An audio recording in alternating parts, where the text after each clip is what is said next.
Episode 12। और क्या हालचाल, सब बढ़िया? उम्मीद है सब बढ़िया होंगे। और यार कुछ लोगों के कमेंट आ रहे थे लॉन्ग वीडियो की वजह से वीडियो सुनने नहीं आ पा रहे। यार कोई नहीं, मुझे कुछ कमेंट और आए थे मेरे दूसरे चैनलों पर, उस पर मुझे कहा गया है कि भैया 50 लोगों की कारण बोला जाए तो 50 लोगों की बातों में क्यों आ रहे हो, वीडियो प्रतिदिन डालो, भले 10-12 मिनट का हो, और मोनेटाइज होने के बाद तो आप लॉन्ग कर ही दोगे वीडियो को। यार कोई नहीं, उनका कहना एकदम सही है और आप लोगों का भी कहना एकदम सही है। चूतिया तो मैं ही हूँ जो हर किसी की बातों में लग जाता हूँ। और यार कमेंट प्लीज मत करना यार, लॉन्ग वीडियो का 8 से 10 मिनट की वीडियो प्रतिदिन आएंगी, समय मिलने पर 12, 13, 15 मिनट तक हो सकती है। तो प्रतिदिन वीडियो का मजा लो, ठीक है? उम्मीद है बातों को समझोगे। तो शुरू करते हैं। तो हमारे जान ने एक ड्रैगन छिपकली को मार दिया था, मतलब कि और किसी ने मार दिया था, और हमारा जान मौके का फायदा उठाकर उस छिपकली को लेकर एक जगह पर भाग आया था। और वहाँ पर हमारे जान ने उस छिपकली का मॉन्स्टर कोर और ब्लड एसेंस की 7 बूंदे निकाल ली थी। अब इसके बाद हमारा जान चलता है तो यूरो की बात मानता है और यहाँ से गॉड ब्लड लेने के लिए निकल जाता है। और अब आगे जैसे हमारे जान यहाँ से निकलता है ना, तो सीन शिफ्ट होता है और हमारे जान को बताया जाता है, जो कि 10-15 मिनट तक लगातार ट्रेवल करने के बाद एक जगह पर पहुंच जाता है। और ये जगह यूरो ने हमारे जान के लिए बताई थी कि हमें यहीं पर ब्लड गॉड मिल सकता है। अब जैसे ही हमारा जान यहाँ पर पहुंचता है ना, तो सामने उसे बहुत सारे वॉरियर खड़े हुए दिखते हैं। जान चलता है तो आगे नहीं बढ़ता, बल्कि जिस जगह है ना इससे 100 फुट की दूरी पर ही रुक जाता है, क्योंकि वो जानता है कि सामने बहुत सारे वॉरियर हैं। इसलिए हमारा जान थोड़ा पीछे ही रुक जाता है यूरो को साथ लेकर। बोला जाए तो यहाँ पर एक एंशिएंट हॉल है और उसके आसपास बहुत सारे बंदे खड़े हुए हैं, लेकिन हमारा जान 100 फुट की दूरी पर ही रुक जाता है, क्योंकि जान जानता है कि सामने बहुत ही ज्यादा खतरा हो सकता है। जान चलता है तो यहीं पर रुकने के बाद आराम से एकदम तसल्ली से बैठ जाता है, जैसे मानो अपन पंगत खावे खाए जाते हैं ना, पार्टी मार कर बैठ जाता है, ऐसे ही बैठ जाता है, ठीक है? अब जैसे ही हमारे जान यहाँ पर बैठता है ना, तो उसे अनुभव होता है कि उसे कोई घूर घूर कर दिख रहा है। हमारे जान चलता है तो एक दिशा में दिखने लगता है, वहाँ पर हमारे जान को एक बंदा बैठा हुआ दिखता है, जो कि हमारे जान को घूर घूर कर दिख रहा था। हालांकि ये बंदा दिखने में बहुत ही ज्यादा सुंदर और पावरफुल लग रहा था। अब जैसे ही हमारा जान इस बंदे को देखता है ना, तो उसकी पतलून गीली नहीं होती, मतलब कि हमारा जान समझ जाता है कि सामने वाला बंदा है ना, उसकी पावर डाउडी लेवल के 3 स्टार की एकदम पीक लेवल पर है, बोला जाए तो पीक से पीक लेवल पर। और अगर इस बंदे के साथ वो फाइट करेगा ना, तो जान भले ही इसे हरा दे, लेकिन इसकी उसे एक बहुत बड़ी कीमत चुकानी पड़ेगी। जान समझ जाता है कि इससे दूर रहने में ही फायदा है, और इस बंदे का नाम होता है वू हुआन। अब इतने में हमें एक लड़की को बताया जाता है, जो कि और कोई नहीं बल्कि फैन ही होती है, जो कि हमारे जान को यहाँ पर आते हुए देख रही होती है। फैन ही के आसपास में जो चिले चपाटे थे ना, वो जान को यहाँ पर आते हुए दिखकर थोड़े से नाराज हो जाते हैं, क्योंकि फैन ही की वजह से फैन ही जान के पीछे गई थी, जिस वजह से वो बिंग टियान, मतलब कि वो सोलोमन क्लैन का वो बंदा था ना, उससे टकरा गई, जिस वजह से फैन ही थोड़ी सी जख्मी हो गई। इसलिए फैन ही के जो चिले चपाटे थे ना, वो थोड़े से गुस्सा हो रहे होते हैं हमारे जान के ऊपर। अब इतने में हमें फैन ही के पास में एक बंदे को बताया जाता है, जो कि सफेद बालों वाला था, और ये बंदा फैन ही से पूछ रहा था कि यही वो बंदा है जिसकी आत्मा गॉड लेवल पर पहुंच चुकी है। फैन ही चलती है तो इस बंदे से बता देती है कि हाँ यही वो है, मेरे ख्याल से इसकी आत्मा गॉड लेवल से भी ज्यादा पावरफुल है। अब जैसे ही ये बंदा फैन ही की बात सुनता है ना, तो ये समझ जाता है, ये फैन ही से कहने लगता है कि भले ही इसकी आत्मा पावरफुल है, लेकिन मैं जितना इसके बारे में अनुभव कर पा रहा हूँ, ये एक बहुत ही अच्छा एल्पिनिस्ट है, जो कि शायद तुमसे भी कई गुना ज्यादा पावरफुल एल्पिनिस्ट है। फैन ही भी हमें सर हिला देती है कि तुम एकदम सही कह रहे हो। अब इसके बाद हमारे जान को बताया जाता है, जो कि एकदम तसल्ली से बैठा हुआ था और जो सामने जो फॉर्मेशन चढ़ा हुआ था ना, उसके हटने का इंतजार कर रहा था। अब हमारा जान यहाँ पर बैठा हुआ था, तभी हमें सामने जो महल पर फॉर्मेशन चढ़ा हुआ था उसे बताया जाता है। ये फॉर्मेशन चलता है तो ये अपने आप में कुछ हरकत करने लगता है और भी ज्यादा स्ट्रांग होने लगता है, जिस वजह से आस पास के जो मेंबर वगैरह है ना, वो हैरान हो जाते हैं कि चल क्या रहा है। इतने में एक फॉर्मेशन चलता है तो एक अटैक, बोला जाए तो इससे एक क्रिस्टल निकलकर तेजी से हमारे जान की ओर आगे बढ़ने लगता है। अब जब भाई साहब हमारा जान ये देखता है कि इस फॉर्मेशन से एक क्रिस्टल निकलकर उसकी ओर ही आ रहा है, तो जान चलता है, मतलब कि जान चलता नहीं है, जान के शरीर से एक सफेद कलर की आग निकलती है, मिल्की वे आग, और जो सामने वाला, मतलब कि सामने जो क्रिस्टल आ रहा था ना हमारी जान की ओर, उससे शूट हो जाती है और सामने वाले क्रिस्टल की जो भी था उसे डिस्ट्रॉय कर देती है। अब भाई साहब जब हमारा जान ये देखता है कि सामने वाला फॉर्मेशन उस पर हमला कर रहा है, तो जान हैरान हो जाता है कि आखिरकार ये फॉर्मेशन उस पर ही क्यों हमला कर रहा है। लेकिन इतने में जान को कुछ समझ में आता है। जान चलता है तो अपने पूरे शरीर पर मिल्की वे फ्लेम को चढ़ाता है, और तो और यूरो के शरीर पर भी मिल्की वे फ्लेम चढ़ाता है। और हाँ, मिल्की वे फ्लेम मेरे ख्याल से फर्स्ट रैंक की फिल्म है, ठीक है? फिल्म नहीं, फ्लेम, ठीक है? जान चलता है तो अपने पूरे शरीर पर फ्लेम चढ़ाता है और यूरो के शरीर पर भी फ्लेम चढ़ाता है और तेजी से इस फॉर्मेशन के अंदर घुस जाता है। अब भाई साहब जब बाकी लोग इस फॉर्मेशन के अंदर हमारी जान को जाते हुए देखते हैं ना, तो वो हैरान हो जाते हैं कि क्या ये लड़का मरना चाहता है। इतने में हमें वू हुआन को बताया जाता है। वू हुआन जब जान को इस तरीके से हमारी जान को अंदर जाते हुए देखता है ना, तो वो भी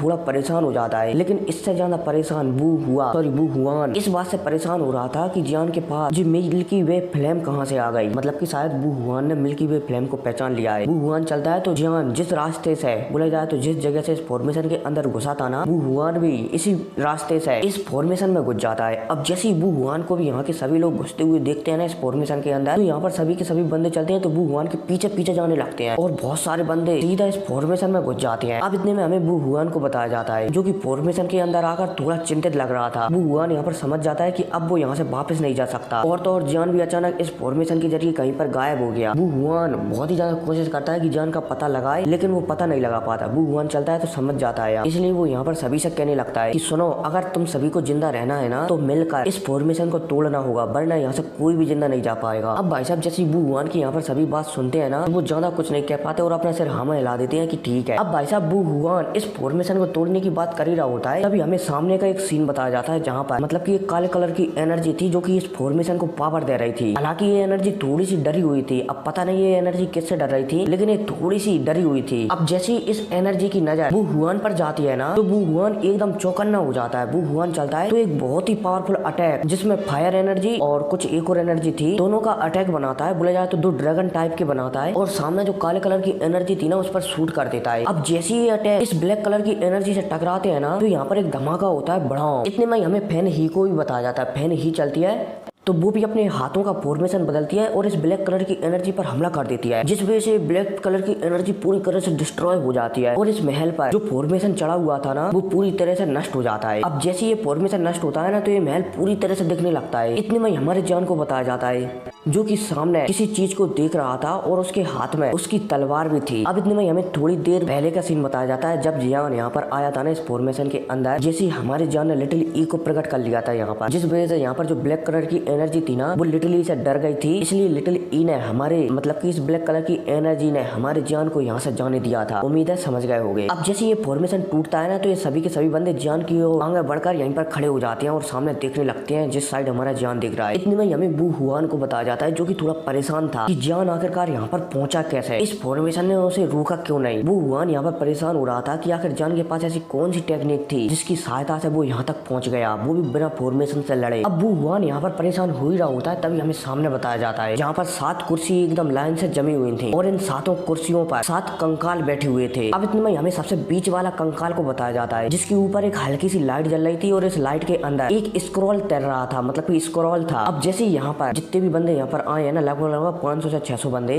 सबकी नजर इस स्क्रॉल पर पड़ती है ना, तो सबकी आंखों में चमक दिखी जा सकती थी। इतने में हमारे जान को बताया जाता है, जो कि यहाँ पर थोड़ा सा परेशान हो रहा होता है इस स्क्रॉल को देखकर। अब भाई साहब यहाँ पर हमारा जान परेशान हो ही रहा होता है, तभी हमारे जान की नजर एक दिशा में पड़ती है, जहाँ पर हमारे जान को एक बुड्ढा और उसके आसपास 2 4 6 बंदे खड़े हुए दिखते हैं। अब जैसे हमारा जान इस बुड्ढे को दिखता है ना, तो हमारा जान इसे झुककर ग्रीट करने लगता है कि नमस्ते एल्डर। और जो बुड्ढा जब हमारे जान को दिखता है ना, तो ये भी मुस्कुराने लगता है कि बहुत अच्छे बच्चे। और जो बुड्ढा है ना, ये और कोई नहीं बल्कि जो एल्पिनिस्ट एसोसिएशन थी ना, जिसमें हमारे जान ने गॉड लेवल वाली गोली बनाई थी, उसका ही मेंबर था जे। और ये शायद वहाँ का कोई एल्डर था, जो कि उस एल्पिनिस्ट एसोसिएशन के सबसे पावरफुल एल्पिनिस्ट बाई सू के आदेश पर यहाँ पर आया था। अभी पता नहीं कि ये यहाँ पर क्या करने के लिए आया था, लेकिन ये समझ जाता है हमारे जान को देखकर कि जान बहुत ही अच्छा एल्पिनिस्ट नहीं बल्कि एक बहुत ही अच्छा वॉरियर भी है। अब भाई साहब ये दोनों आपस में एक दूसरे से मिलकर मतलब कि दूर दूर से ही आंखों के इशारे में बात कर ही रहे थे, तभी हमें इन 7 कंकालों को बताया जाता है। इनकी और एक बंदा चलता है तो वो तेजी से आगे बढ़ने लगता है और यहाँ पर चिल्लाकर कहता है कि ये स्क्रॉल सब मेरा है। अब भाई साहब जैसे ही ये बंदा जो कि 3 स्टार का वॉरियर था, सामने जो स्क्रॉल था ना, उसके ऊपर लाल लाइट जल रही थी, उससे हाथ लगाता है ना, तो ये पलक झपकती वहीं पर स्टॉप हो जाता है। धीरे धीरे इसकी बॉडी पर क्रैक फैलने लगते हैं और इसकी बॉडी एक धमाके के साथ फूट जाती है बड़ाम। और तो और इसकी जो आत्मा थी ना, वो भी एकदम पूरी तरह से नष्ट नाबूद हो जाती है। अब भाई साहब जैसे यहाँ पर सभी के सभी बंदे देखते हैं कि ये डाउडी लेवल के 3 स्टार वाला वॉरियर इतनी आसानी से मारा गया, वो भी यहाँ की किसी चीज से हाथ लगाने पर ही। तो आसपास में सभी के सभी लोग हैरान हो जाते हैं। जान चलता है तो तुरंत यूरो को समझा देता है कि किसी भी चीज से हाथ मत लगाना और एकदम सावधान रहना, अगर कुछ भी गड़बड़ हो तो यहाँ से तुरंत भाग जाना। यूरो भी जान की बात समझ जाती है कि जान बहुत ही ज्यादा सतर्क है। अब भाई साहब जैसे इस बंदे ने इससे हाथ लगाया था ना, इस लाल कलर की एनर्जी से जिसके अंदर स्क्रॉल था, तभी इस लाल कलर की एनर्जी से एक सफेद धुआं निकलने लगता है और पलक झपकती यहाँ पर धुआं धुआं हो जाता है और धुएं से 7 इंसान बन जाते हैं सामने, जो कि कंकालों जैसे लग रहे होते हैं। इनमें से 3 इंसान तो ग्रे कलर के कपड़े पहने हुए होते हैं और 3 इंसान सफेद कलर के कपड़े पहने हुए होते हैं। और जो एक इंसान था ना, जो बीच में खड़ा हुआ था, वो सफेद और ग्रे दोनों कलर के कपड़े पहने हुआ था। अब जैसे ये सातों के सातों इंसान यहाँ पर प्रकट होते हैं ना, तो यहाँ पर जो 500 लोग ठाड़ी हुए थे ना, जिनमें हमारा जान और यूरो भी ठाड़ी हुई थी, इन सभी को देखकर एक बीच वाला इंसान चलता है तो तुरंत अपने 6 इंसानों को ऑर्डर दे देता है कि इन्हें एकदम बेरहमी के साथ खत्म कर डालो। और भाई साहब जैसे यहाँ पर ये 500 इंसान जो कि यहाँ पर किसी चीज को बोला जाए तो गॉड ब्लड